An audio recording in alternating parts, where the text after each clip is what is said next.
Welcome to what I think is the third annual Easthampton Story Slam, which is produced by the Easthampton Council of Arts and Gail Herman, who is a storyteller par excellence, if you've ever heard Gail. Unfortunately, she could not be here today to MC, but I think she'd rather be here. But she's got some family commitments. So I have a modern day cheat sheet. So make sure I've covered everything. And I have. So I just have to tell you that I am Laura Matone. I am a teacher of children and a teacher of adults, but I thought I was going to be a storyteller, writer when I grew up, but actually I'm a storyteller. I will warm you up. I do want to explain a couple things before we start. A story slam is where people tell stories and you get to vote on your favorite story for today. Another day, another story might be your favorite story. But you're going to vote on it today. You have a piece of paper on your chair. And the rules are that you can only vote for your favorite story if you've been here for all of the stories. I think have I covered everything? This is my first time as MC. So I'm going to tell you a short story while people warm up. And I am not in contention, so you will not be voting for me. But I'd like to tell you about my mother's friend, Ruth. Now, my mother met Ruth in college, and they became fast friends. And Ruth was one of these people, she was kind of lanky, definitely not what you call pretty. Severe face, great laugh. You could hear her laugh, when the girls would get together, you could hear her laugh floating up the stairs. And she loved nothing better than a joke on herself. Now, with these women, this was the 60s, and while most of my mother and her friends were busy getting their MRS and their MOM, Ruth was getting her PhD, and I know this because I was her lab rat. I am here to tell you that ink blots look like ink blots. I'm also here to tell you that when you take the draw a person test and you forget to draw the hands, it's best to say that you tell somebody that you forgot the hands, because I realized when she said, "Oh, where are the hands?" And I said, "Oh, behind their backs," which is actually worse than if you've forgotten them. So while I was busy being Ruth's lab rat, she was busy getting her PhD. And as I said, she loved nothing better than a good joke, but especially one on herself. So one night, she told a story to my mother, who passed it on to me. She had gone grocery shopping, and now Ruth, because she had her PhD and not her MRS or her MOM, she lived alone. And she had her groceries all in one bag. And in that bag were some bananas and a few other things and some antifreeze for her car. And she put that bag right on the front street, started driving home. She thought, I'm hungry. So she just reached in and grabbed a banana, enjoyed the banana, got home, looks in the bag. The antifreeze is leaked. It's leaked all over everything, including the bananas. So I know I said she's a PhD, but that doesn't make you calm, cool, and collected in a crisis. So there's Ruth. She's like, oh my God, I live alone. I think I've eaten antifreeze. Oh my God, what do I do? What do I do? So now this is the 70s. There's no 911 to call. She calls her local ambulance service. She says, this is Ruth. I live by myself. I may have had some poison. If you get a call back and there's no one at the other end of the line, it's me, and you need to come rescue me. Now, clearly the good news is that Ruth did not poison herself. And I'm very glad to have shared that story with you, because I've always enjoyed it. Thank you. All right. So, yes, I'm sorry. So, yes, the theme of today's story slam, often story slams have themes. And the theme for today is lucky. And you might say Ruth was a lucky woman. The story doesn't have to be about the theme. but they often are. And our first storyteller, going back to my cheat sheet, is Eric. Ernie. She's got it here as Eric. It's Ernie Brill, who's a former Northampton teacher. So put your hands together for Ernie.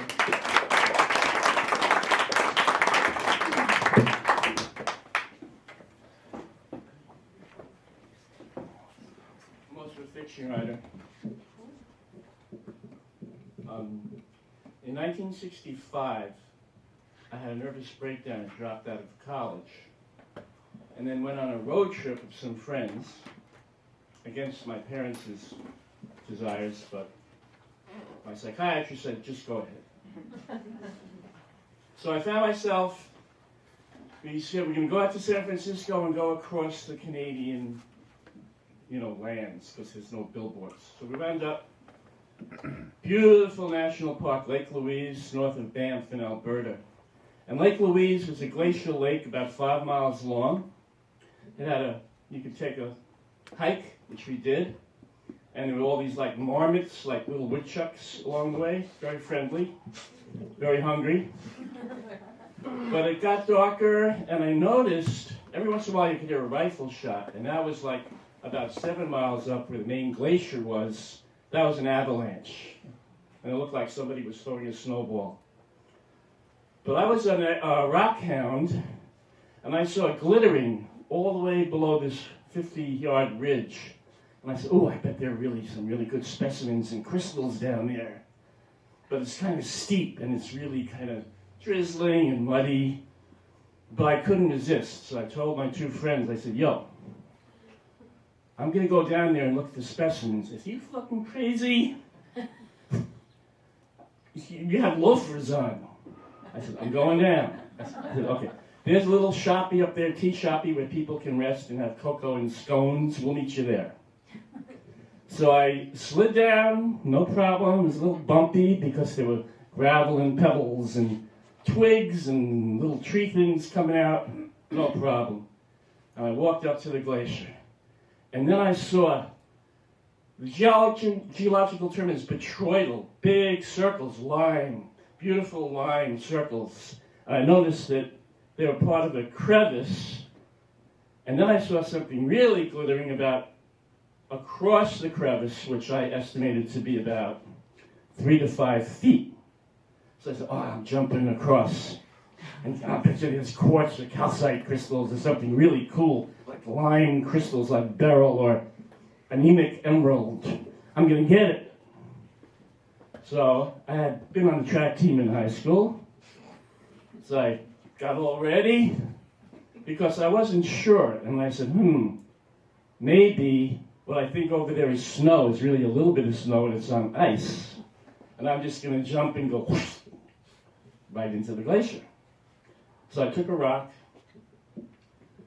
threw it across, and sure enough, it hit the snow, and it bounced down. Bonk, bonk, bonk, bonk, bonk. And I had a total anxiety attack. I said, oh my God, there's nobody out here. No one.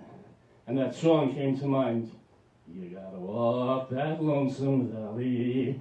You gotta walk it by yourself. I said, shit, I'm getting out of here. So I turn around, I start scrambling up, and there's a root coming out, and I put my arm to catch it, and it comes totally out, and I go back down towards the crevice. And at the last minute, I just stuck out both hands, and went into the mud and the gravel, and I think my face was actually eating the dirt so I could get another grip with my teeth. And I went, argh! I turned around, and I just said, okay, you gotta crawl, baby. And I crawled, and as I'm crawling, I hear this sound. Ba-bonk, bonk, bonk. And then I just blanked out for a while, a couple of seconds, seemed like a century, and then scrambled back up. Of course, I had a white sweater, my reindeer sweater, beautiful white with the red reindeer, yeah. I just got up, and as soon as I got to the top of the trail, the ridge, the sun came out. And it's like it was either voice, presence, but it said deep voice. You do not come unprepared in nature if you know what's good for you. And I said, oh, thank you. And I stood there in the sun, still drizzling, and made my way back to this little stone tea house. And there are my buddies. My sweater is now brown chocolatey. And they looked at me, and one of them said, man, what did you do there? Did you try to screw a marmot or something? And I said, oh. And my other friend said, Brill, we can't take you anywhere.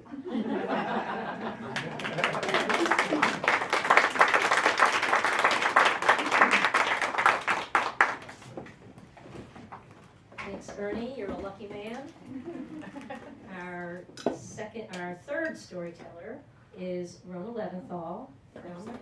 Second. Well, I was first.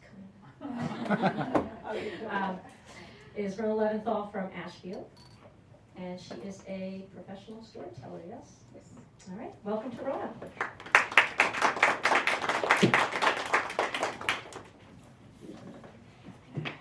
Now the pressure's on. Can y'all hear me okay? Mm-hmm. Yeah. So when I was in junior high school, I was honing my skills as a reverse snob. I looked down on snobs. A snob's snob, if you will. And the fodder for my reverse snobbery were the fashionistas. Yes, the fashionistas. With their hair straightened with hot iron rods of torture and their faces painted for the battlefield, they strolled the hallways and stood by their guys at Jock Corner, throwing spears of disdain at those less fortunate than themselves. I was not a fashionista.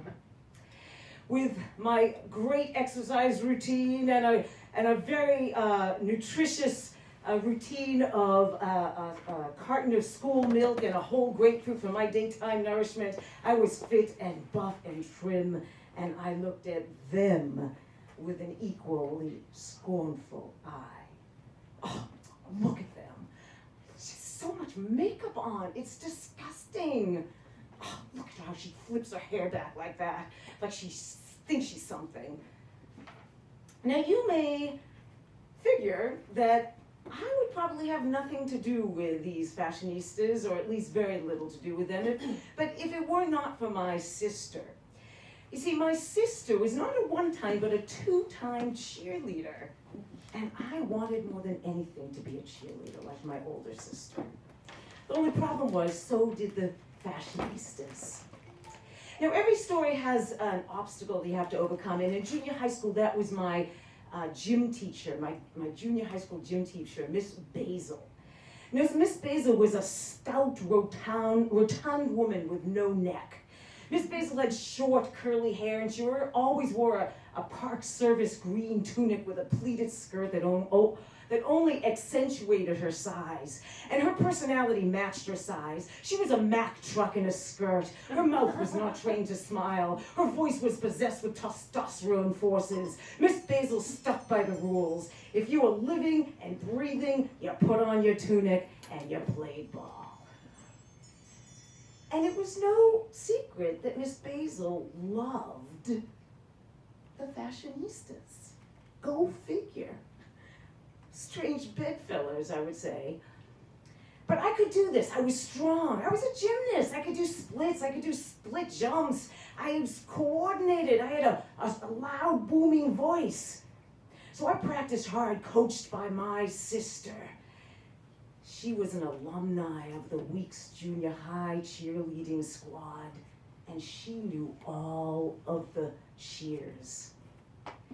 Well, the day came for the tryouts, and we all filed into the gym, me and them, and a few other girls who were brave enough to risk the humiliation of the lion's den. Miss Basil sat in a chair against the wall, and we all dutifully sat on either side of her, our backs against the wall, looking out into that empty space before us where we would soon take our places. Me and them, the snobs and the reverse snob, all vying for those 6 coveted spots. Miss Basil called 6 of us up at a time and told us which cheer to do. S-U-C-C-E-S-S. That's the way we spell success. I looked at the girls in my lineup. They were strutting while standing still. And then I looked at Miss Basil. I glanced over to her, and I saw that look on her face, hating to admit that I was good. But was I good enough? The day that the announcements were going to be made, I raced down to the bowels of the building, to the bulletin board outside of Miss Basil's office. A crowd had already formed, and girls were streaming past me with looks of resignation on their faces. I finally got close enough to the board. Tracy, figures. Marcia, figures. Susan, what else is new? And then I saw it. Rona. Yes! Success indeed. I stood there for a few seconds just letting that feeling sink down into my gut, and as I turned to leave, Miss Basil came out of her office, and as she passed me in the hallway, she said, "Congratulations, Rona." She actually smiled at me. I didn't even think it was possible. Chalk that one up into the bulletin board of lessons of life, huh? So me and the fashionistas, it's true, we cheered on the boys that football season together.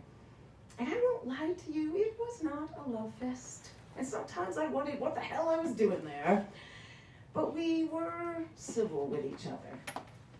And I'm sure there were some kids in the school who thought that maybe now I was one of them, one of the fashionistas, with my little pleated cheerleading skirt and my pom-poms in my hands. And I suppose there's some truth to that, because as different as we were, it was now us. And I'd like to think that from where I stand right now as an adult, that I learned something cheering those boys on that year with the other girls. That we have to get over this us against them, winners and losers. Because we all know that out in the field, it's a game, it's a competition, as it often is with life, with people butting heads with each other. But look, here's the thing. If we don't get over that, we will never get off of that football field. That's my story.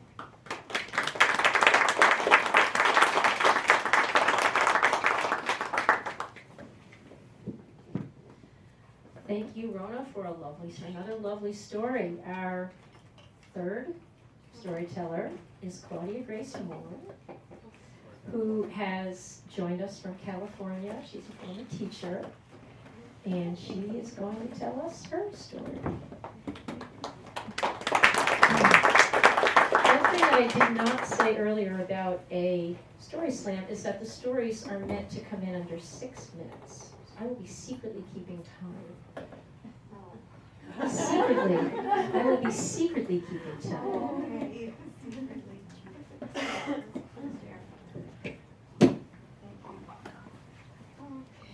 Well, hi, I'm Claudia, and I'm glad to see you all here. I was actually born in Canada, so Ernie's story really brought back a lot of memories, and that was really nice to hear.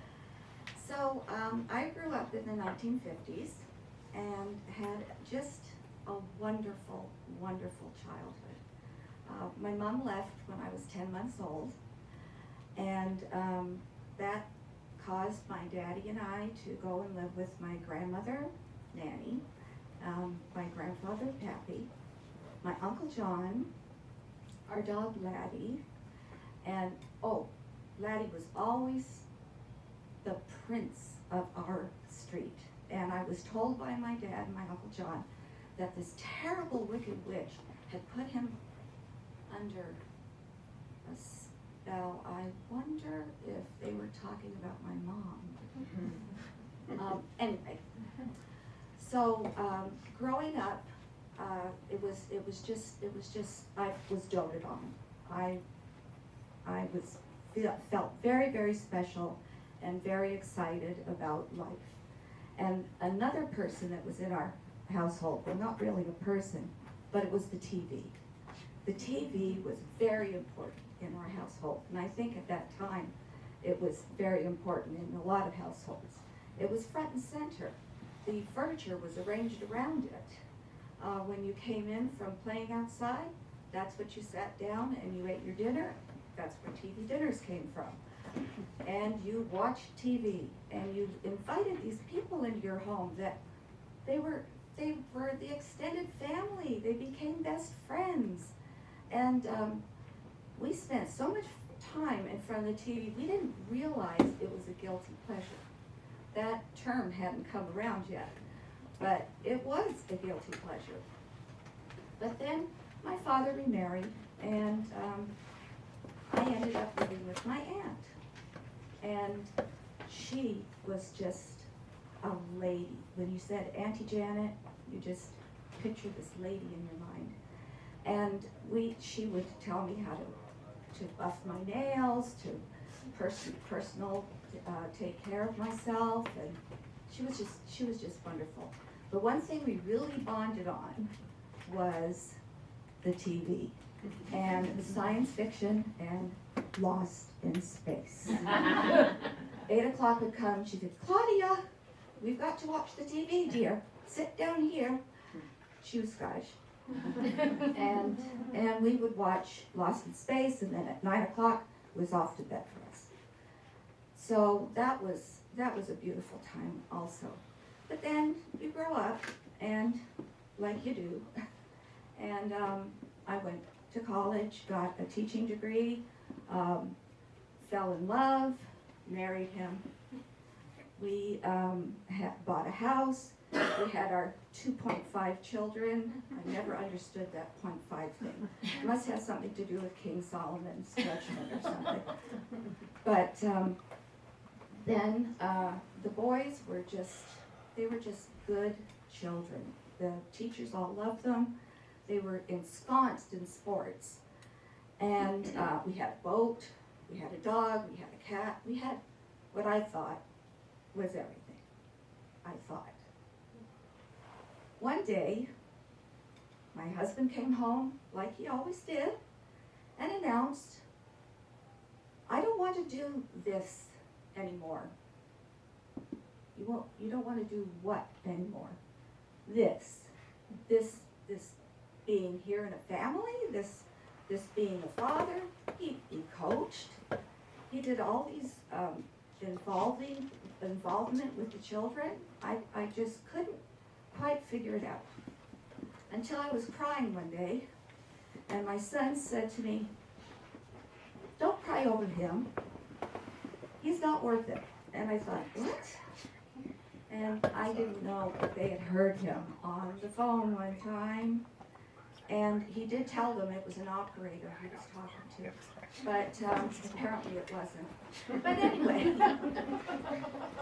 anyway, so I couldn't get any solace from my sons, and they were doing pretty good because they did have extended family that just thought they were so wonderful, and they took them to family outings. So I was involved with church, and I had reacquainted myself with my mother, and I was sitting in church, and my mom had turned to me because she noticed all these single men coming around. And she said, "I don't get it." I said, "What don't you get?" "Well, all these men seem to be interested in you. I mean, you're clean. You got a good job, and you're clean. I don't get it." "Well, thank you, Mother, very much. You really helped my self-confidence." So I wasn't going to get any solace there either. And then people at church, they were wonderful and caring, but they asked all these questions like, how did it happen? Why did it happen? I've got a brother. Would you like to meet him? And I said, no, I need some thinking time, or not thinking time. So one evening, secret. Secret's out. Secret's out. So one evening when my I almost said husband, when the boy's father had them, and I had a bowl of ice cream, and I was sitting down, and I turned the TV on, and what came on was Nickelodeon, a rerun of Lost in Space, and I just felt this feeling come over me, and I put my feet up. I thought, what is going on here? I think I've reacquainted with an old friend. I felt the presence of my grandparents and my dog Laddie, and my Auntie Janet. I could feel her too. And all of a sudden, this song entered my mind, and I thought, what's going on? And I heard this whole orchestra, and the song has flown over here. So I couldn't help it. I had to grab a piece of paper and write this down, and here I am. And you're going to listen. Thank you very much, my captive audience. Work. Of course I had to work. The teaching time helped with the waiting. To go home and take the bus. The awful anxiousness is finally abating.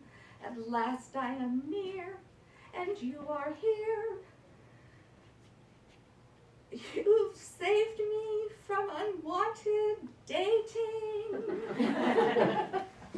You are all that I care for. You are always there for me. What would I be without TV? I am here for you alone. I've unplugged the telephone, so it could be just you and me, my TV. TV, you give me life. TV, release from the strife. The mind-boggling decisions are clicked away by your visions. Television, such provision, an oasis to live in. You're turned on and I give in. My TV, my TV, my TV, my TV. My TV.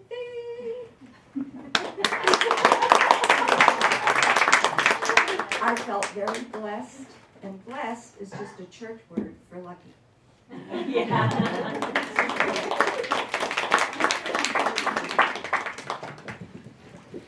Thank you for not just a story, but a song for you. And our next storyteller is Tamara Smith. She is a resident of Easthampton and also a professor at Westfield State College. University. I'm sorry, I've forgotten that it's been a university now. Thank you.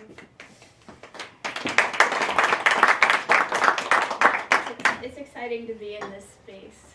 I haven't been in the studio before, but I've been thinking a lot about childhood memories, and I always get this way when we have a change of seasons.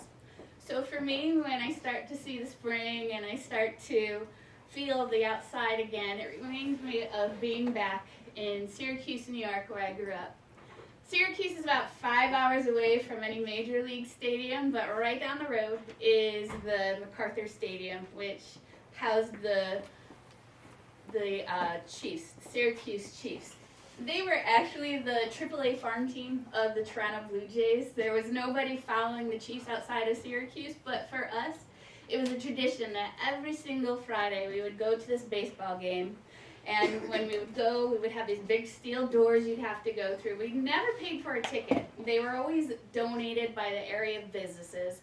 And I would go in and I would put my name in for the drawing for the kids' baseball. And then we would always go sit in the bleachers behind the first baseline. What I really remember about this is how normal it was on the one hand, but on the other hand, it was really special, and my parents felt so lucky that we were able to be there. A few years prior, so this was, I guess I'll talk about this when I was 5 years old. I had a really traumatic accident happen in front of my house with my brother. He was actually on his way to a baseball game, and on his way crossing the street, he got hit very violently by a car. His body was very shattered after, and he spent the next 6 months in traction in a hospital. So that was such a huge splatter of really bad luck in our household. I was 5, my brother was 6 when that happened to him. My little sister was 3. My parents really tried to create normalcy in our lives in the midst of having this horrible accident happen to my brother. So for them, the fact that we could even go to these baseball games and just sit in the stadium like a healthy family was a real highlight for them. So much so that as an adult, I really laugh at how prepared we were for these baseball games. We didn't just take a jacket. We packed an entire cooler every game, and my parents insisted that we bring our baseball gloves to every single game. And I had every single AAA baseball player's signature on this glove. I had a little Davey Lopez Little League glove. And my brother and I and my sister would constantly be running around the stadium hoping to catch the big ball. So that brings me forward to when I was 8 years old now. My brother was 9 and my sister was 6. And we were in the stadium on our usual place on the first base line. And that foul ball actually did come into the stand. And in my imagination, all of 8, I expected a foul ball would be a little lob that we could all stand up with our gloves and catch it. But that's not what happened. That ball came so fast and a line drive right at the stands. And I distinctly remember turning around and hitting the side of my head on that metallic chair and just cringing. And at that exact moment, my brother stood up, put his glove out, and caught that line drive midair. And I remember how proud my parents were of him. I remember my mother standing up and saying, "That's my son!" And in that 8-year-old moment, I also thought, I wanted that baseball. I really did. I really thought that I would be able to catch a ball, and I really thought that I was as good at this as my brother. But I also knew, in the way that a child knows, that my parents needed us to love these nights. And they needed this to always be a happy occasion. And so I went down to the basement of this mucky old baseball stadium. And I went to the bathroom as far away as I could get. And I cried my eyes out in the stall. And I knew I had to get those feelings out before I came back to the sideline. I remember sitting in there crying, and all of a sudden my sister and my mom were calling my name. "Tammy, Tammy, where are you?" And I, got myself together and came up, "I'm here." And I kind of rubbed my head like I hurt myself with the foul ball. And they said, no, you can't believe it. While you were in the bathroom, your name was chosen from the thing. And so for the first time and the only time, I won the free baseball at that game. And I was so busy sulking that I missed my name on the billboard. I missed my name over the speakers. But what I really remember is going back to the seats, and my brother was such a likable guy. And he goes, "Tammy, we're so lucky. We both got a baseball. That's never going to happen again." And so for me, that really was one of my luckiest days. So thank you. Thank you. Another round of applause for little Tamara and for all our storytellers so far. Our next storyteller is Richard Richardson, and he is the creator and caretaker of the Three Sisters Sanctuary in Goshen. Oh, I saw him hiding in the back. So a little round of applause for Richard as he makes his way up.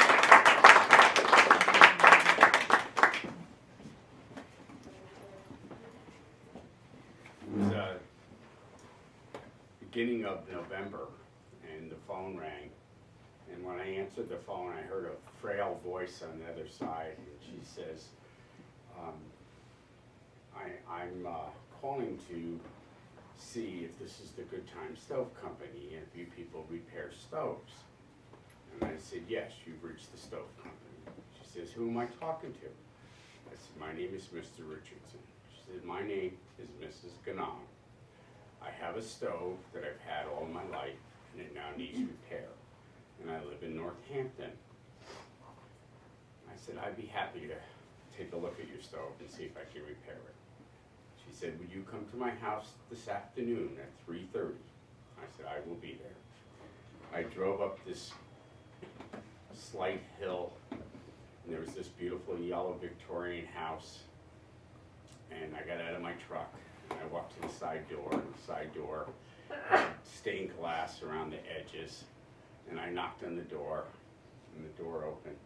And there stood this frail woman who reached out, and she shook my hand, and she said, my name is Mrs. Ganong. You must be Mr. Richardson. I said, yes, I am. She said, come, I want you to see my stove. We walked into her kitchen, and the first thing I noticed was almost on every wall in the kitchen were photographs that went from the top of the wall almost down to the bottom of the floor, as the entire room was surrounded with these black and white photographs of her and her family, and pictures taken of them around this beautiful stove. And I looked at the stove, and I looked at Mrs. Ganong, and she said, this stove has been part of my life since 1919. My husband bought it for me as a wedding gift. And as you can see by these photographs, we've taken a photograph with this stove every Thanksgiving since then. And I looked at the stove and I thought, my, not good. You know, the stove was tired, it was old, it was worn out. And I felt bad, you know, I didn't know what to say. And Mrs. Ganong says, come, let's go to the kitchen and we'll talk about the stove. We'll sit and have a cup of tea and a muffin. So we sat down together, and she started to tell me about her stove and her life and her feelings about wanting the stove done and needing to be there for Thanksgiving. And I unfortunately had to tell Mrs. Gong after a few minutes that that wasn't going to happen. I could not repair that stove. I could not give it life. I could not get it ready again for Thanksgiving. And I saw great sadness in her face and a little bit of a tear in her eye. And life sometimes already has things in place. And I looked over at Mrs. Ganong and I said, I happen to have a Charm Crawford kitchen range, which is identical to yours, sitting in my shop that is for sale, and I've restored it. And she got a little smile on her face, and she said, I think that will work. Can you do this? And Thanksgiving was 2 weeks away. And I said, yes. She says, can you do it immediately? I said, yes. She says, can you do it on Wednesday? I said, yes. Will you be here at 3:30? I said, I will. So at 3:30, I showed up at the top of the hill again. I knocked on the door, and Mrs. Ganong opened the door. And she said to me, I'm going to the library. Please call me when everything is done. And I understood. You know, this was her friend, and it was about to leave. So we took the stove out of the kitchen. We put the new stove in. And the wonderful part of the story is that you would not know that it was a different stove, other than it looked new. And so I knocked on the door, and Mrs. Ganong came out. And she said, you're done? I said, yes, I am. We walked into the kitchen. She stood there, and she smiled and lit up a little bit. And she says, oh my God, it looks like the stove when I first got it in 1919. And I said, well, that's great. She says, come, let's go to the kitchen. Let's sit, let's have a cup of coffee, a cup of tea, and a muffin. I said, fine. Tell me about the stove. And I realized in the next hour, I had very little to tell her about the stove, because the stove was the same stove as I took out. She already knew this stuff. There was nothing I was gonna tell her that she didn't already know. So, after an hour, I got up, I thanked her. I got in my truck, I drove down the driveway, and I thought, how lucky I am to deal with people like Mrs. Ganong and sell a product that people kept all their life, and she felt so attached to. And I went about my business. About 2 weeks later, the phone rings, and then the other side of the phone, I hear this frail voice.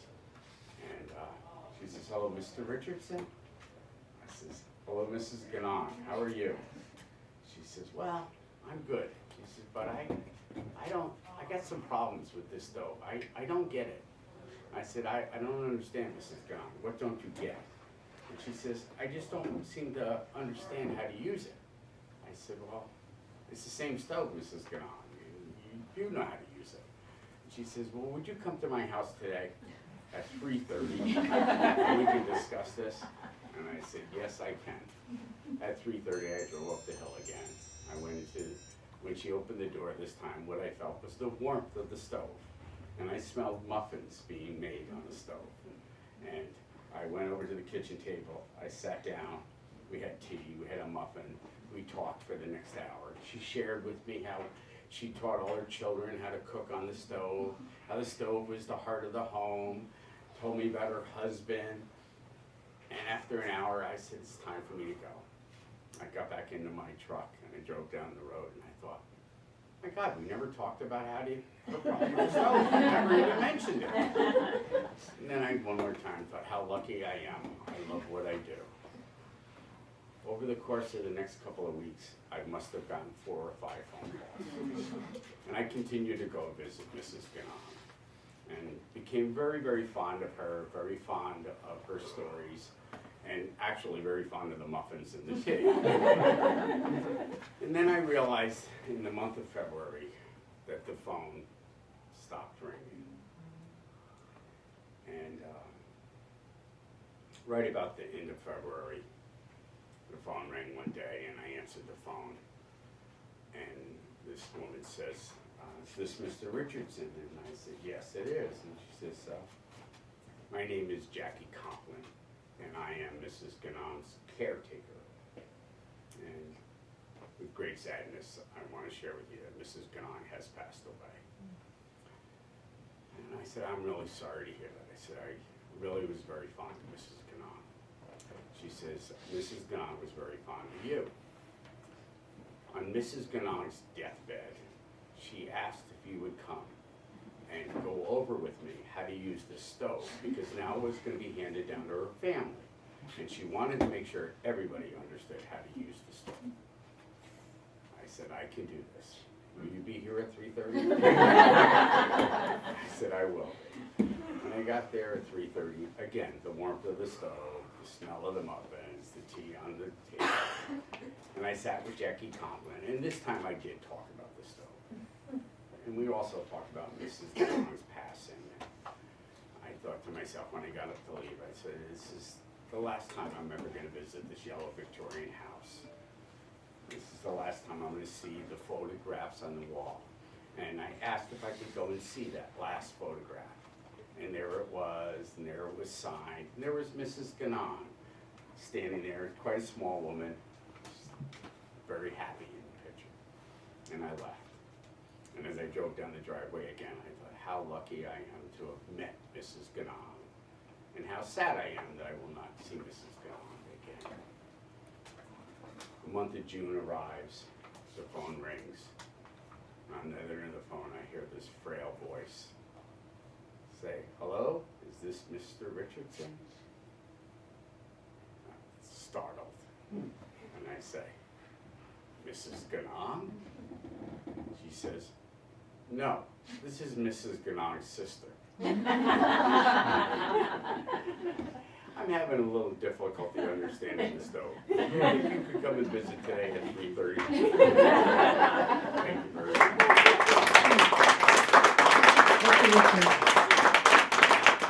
So our last official storyteller is Chris Fuchsia. When I say the last official storyteller, after Chris tells our story, we have a hat in back, which I hope some of you have put your name in, and we will pick one more storyteller who will also be able to compete with the rest of us. So I'd like to welcome Chris Fuchsia, who is from Easthampton, and she will tell us her story. I go by Chris Brain now, by the way. That's okay. A shipwreck, a chance encounter, and an enduring mystery. This photograph was in my grandfather Chris Brain's effects when he died in 1961. My grandfather was a merchant seaman, and in 1943, when he was pushing 40, he was recruited for a voyage on a Liberty ship in the middle of World War II. Now they were recruiting experienced crew to fill the officer and junior officer positions on these boats because they were turning out Liberty ships like hotcakes, and they did not have enough of the experienced seamen to run them.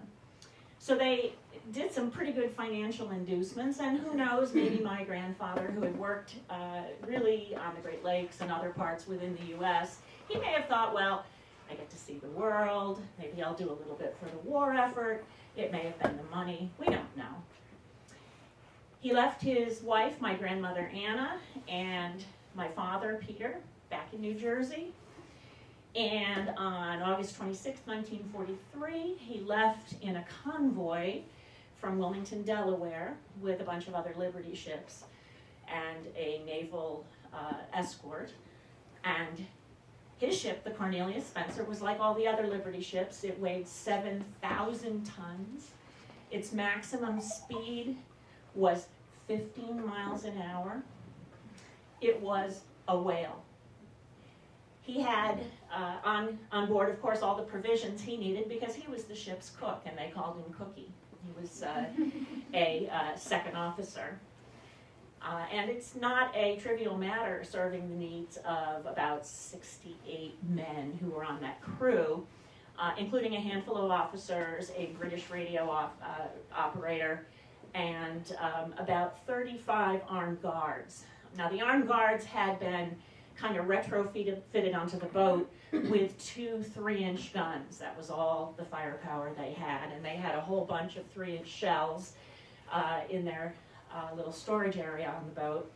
They had about 3,000 tons of metal, steel, reinforcing bars, etc. They proceeded in the convoy to Gibraltar. That took about 20 days.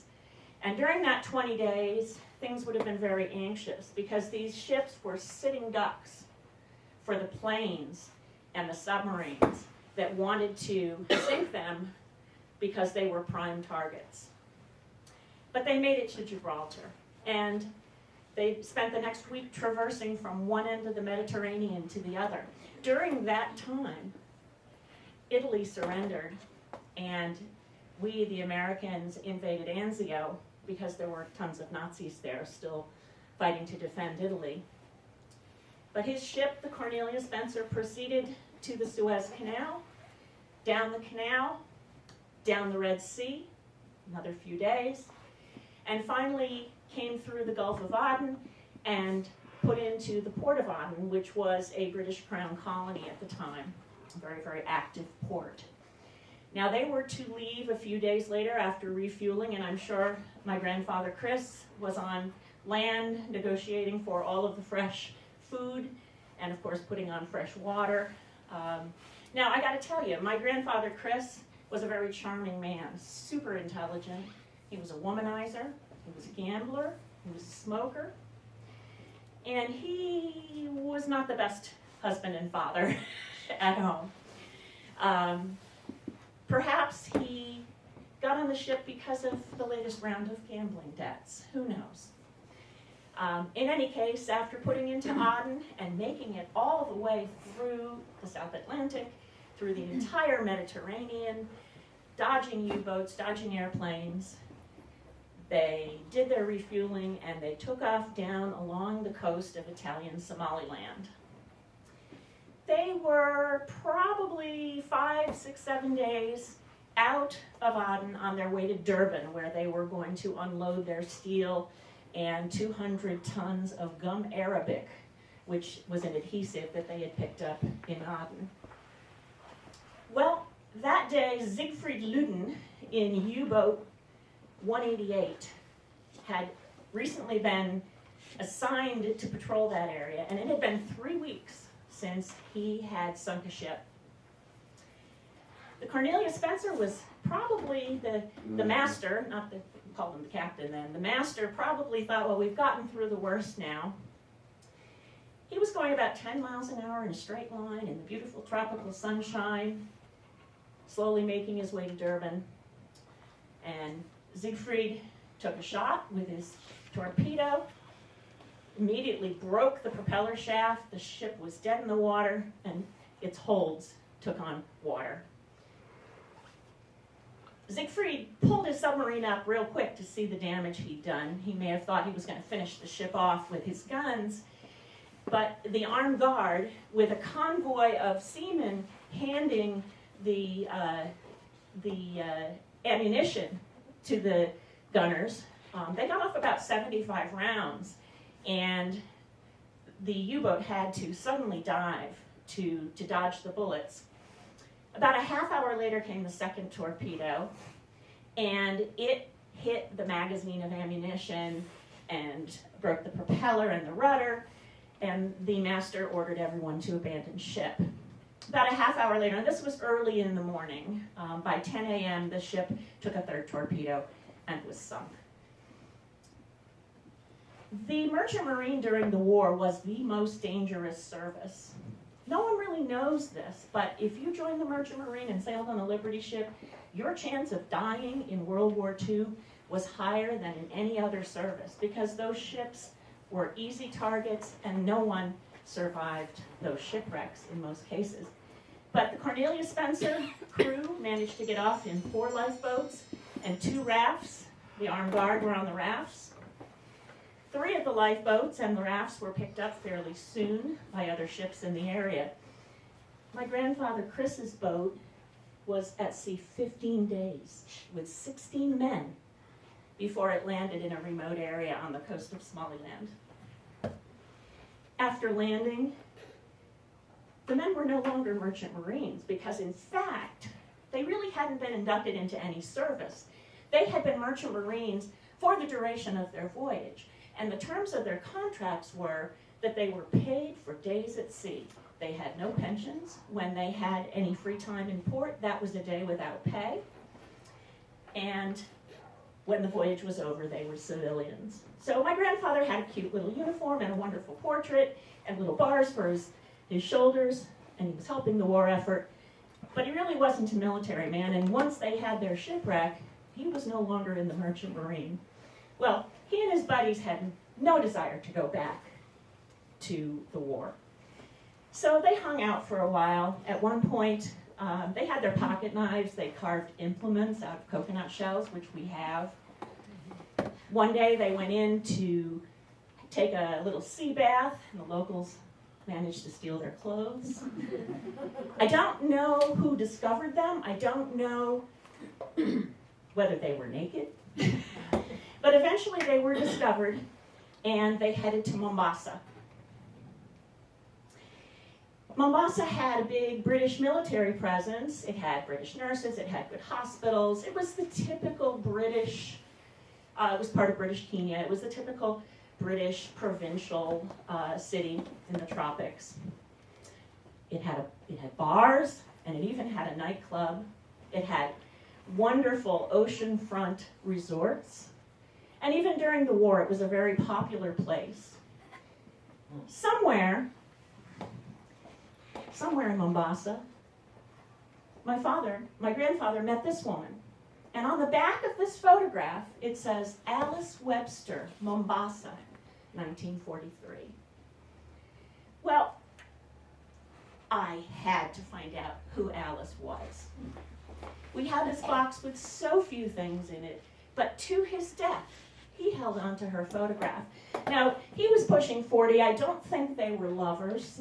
She looks like she's probably in her 70s, and I think she was.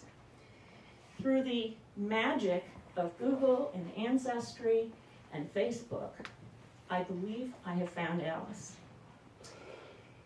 Alice was a South African woman, actually a British woman, living with her husband in South Africa. They moved there at the turn of the century. Her husband was a grocer, later became a store manager. She belonged to the local Methodist church. They had shares in the local golf club. They lived in Port Elizabeth, South Africa. There are tons and tons of records showing their entries and exits as they traveled. Once retirement hit them, they were big travelers. I can watch them visit relatives in the U.S. I can watch them travel back and forth to England through various routes on the steamships. I don't know why Alice and her husband George would have been in Mombasa. They both died in the late 40s, 48 and 49. They were well advanced in age. She was 79, he was 82. I've seen their graves. I've read their wills. Yet, I don't know why they were there. And to be very clear, I can't be sure that this Alice is the right Alice. However, I can't find any other Alice Webster who would have been in Africa in 1943. She also looks like a jolly good soul, and my grandfather was a bon vivant. So I would imagine they would find each other quite appealing as conversational partners. Well, my grandfather ended up traveling all the way down the coast to South Africa, thousands and thousands of miles. We can see coins from different countries in this little box. He picked up souvenirs, little travel brochures, lots of postcards of native women with their boobies hanging out. Of course, what would a sailor bring home? While he was in Mombasa, they managed to get their pay wired to them. He bought a camera. I have all his little snapshots of local people, wild animals, his boatmates. And he then eventually made it all the way up the other coast to Liberia, and in January, 3.5 months after the shipwreck, he finally went back to the U.S. as a civilian. Now, the other thing he had bought in Mombasa was a big diamond, and he had it set for my grandmother. He always had a lot of reasons to make good with my grandmother. So he showed up at her door in January of 1944, and probably had not much in his pocket but the diamond, and a little secret in his pants. He had the clap. And pretty soon my grandmother did too. She never wore the ring. She soon divorced him, raised my father on her own. But all in all, my grandfather was a very lucky man. He survived a shipwreck that was almost unsurvivable. He made it to land, he made it to civilization, he traveled throughout Africa. And while you might think he was unlucky in love, in fact, in early September of 1956, he persuaded my grandmother to marry him again. And my grandmother had had health problems for years and surgeries. So it may have been that she just had to give in to his entreaties. Anyway, I was born 3 weeks later, and I only knew them as a couple. And yes, I was named for him. My lucky pop-up, Chris Brain. All right, thank you. So we've had some really wonderful stories from really wonderful storytellers today. I feel very lucky to be part of this community and to have the chance to listen to all these wonderful stories. Do we have some names in the hat back there?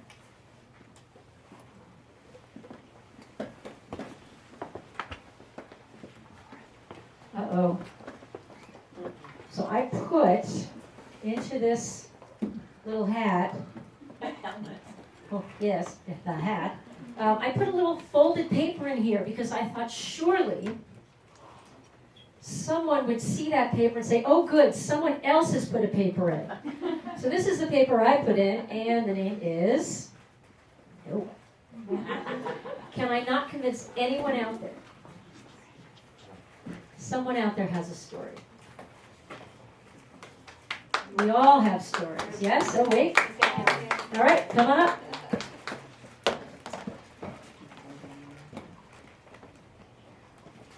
I'm gonna break your secret. You break my secret?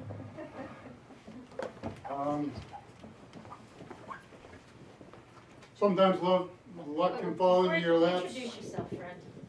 I'm Brian. I'm from Lawrence. Sometimes it's what you make. Sometimes it's the opposite, and what you fail to make or observe or learn from. Back when I was 18, I came back from the Pacific, and I went to my dentist, and he said, you know, sometime you probably should think about having your wisdom teeth out. And I thought, oh, well, good tip. I'll do that someday. 4 years later, I was visiting my parents, and I liked going to that dental place, and so I thought this is a good time to have that done. 4 years later, the teeth were coming out, and the doctor I saw then said, you know, if you'd done this several years ago, they would have slipped out, and it would have been easy. Now I've got to chisel them out. Sometimes you get numb in the front, sometimes you lose sensation there, sometimes it never comes back. And I thought, boy, I wish I'd been told this 4 years ago. And so I was supposed to learn from that. Years later, I was working at this big place cutting these huge pieces of steel, and I had to take a forklift and put those back up onto a bandsaw and saw them so that I could actually handle them and move them around. But one day, when I was moving that big piece of steel, it kind of came back on me, and I thought, oh no, I'm going to lose this. And I just like, wow, put it right back up on there.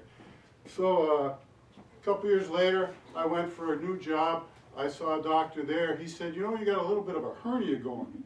You might not have known it, but sometime you probably want to have that taken care of. I thought, oh yeah, good, I should probably do that sometime. 3 years later, I was changing jobs, and I wasn't going to have the same health service, and I thought, this might be a good time to do that. I went to the doctor. I was on a local anesthesia. It took forever, and man, did I get sick, and he had to put a mesh in and everything, and he said, you know, if you had done this a while back, it probably would have gone a lot easier. And I thought, yeah, it probably would have.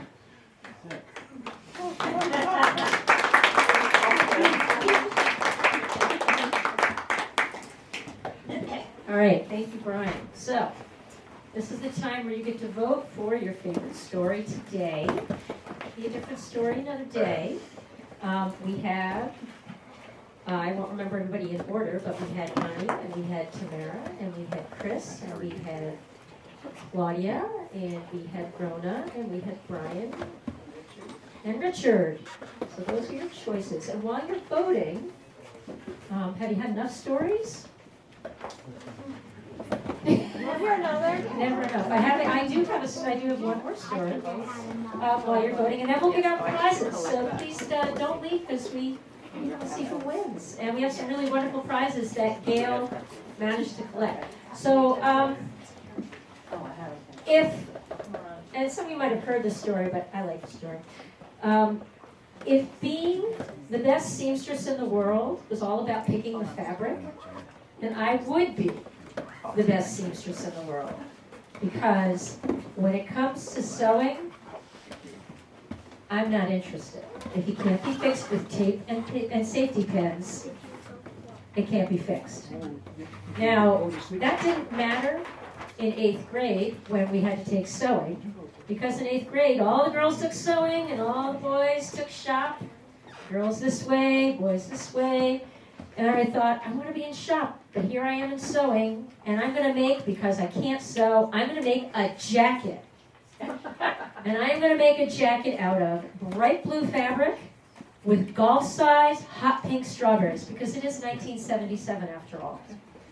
And so I'm making this jacket in sewing class, and the sewing teacher would walk up and down the aisles, and she'd nod, and she'd smile, and she'd get to me in the back. So, a semester of sewing, I still firmly believed in safety pins and tape. Now, if I'm not interested in sewing, my mother, on the other hand, loved sewing. And in her 40s and 50s, she took up quilting. And she could make, and if you know anything about quilters, they will give a quilt to anybody they meet. They will give it to their nephew, their sister-in-law's, brother's, daughter's baby. And we would go to quilt shows, and I saw this thing called a bug jar quilt. And you make it with fabric that has insects on it. That's then cut and pieced to look like insects in jars sitting on shelves. And I saw this, I said to my mother, will you make that so I can hang it in my classroom? Because I'm a teacher. At that point, I was teaching kindergarten. And she said, yes. I was like, yes! This is my greatest moment. I get to pick the fabric.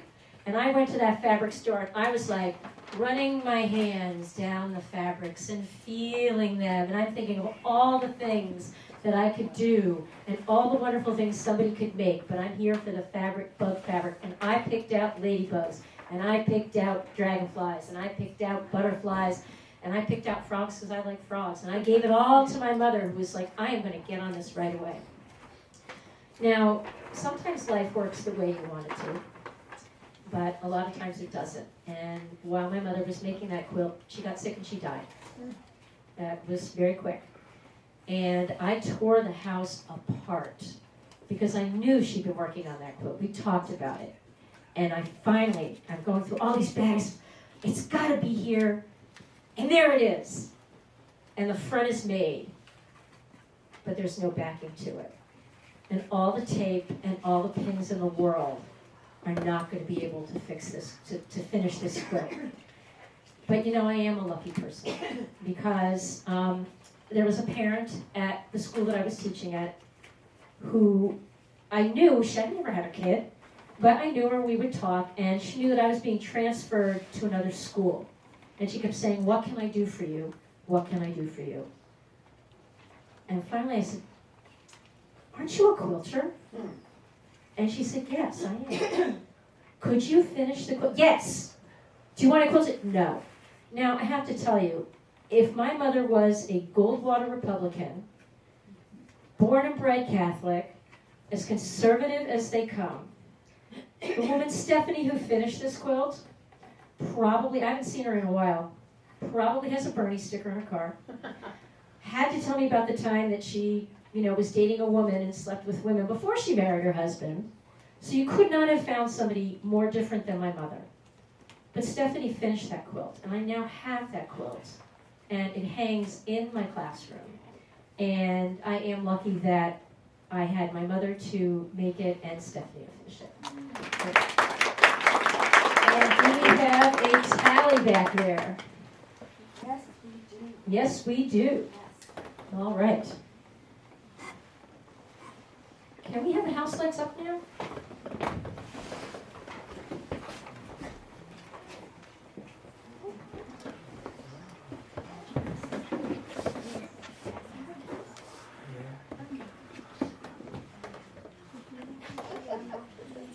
Thank you for your patience.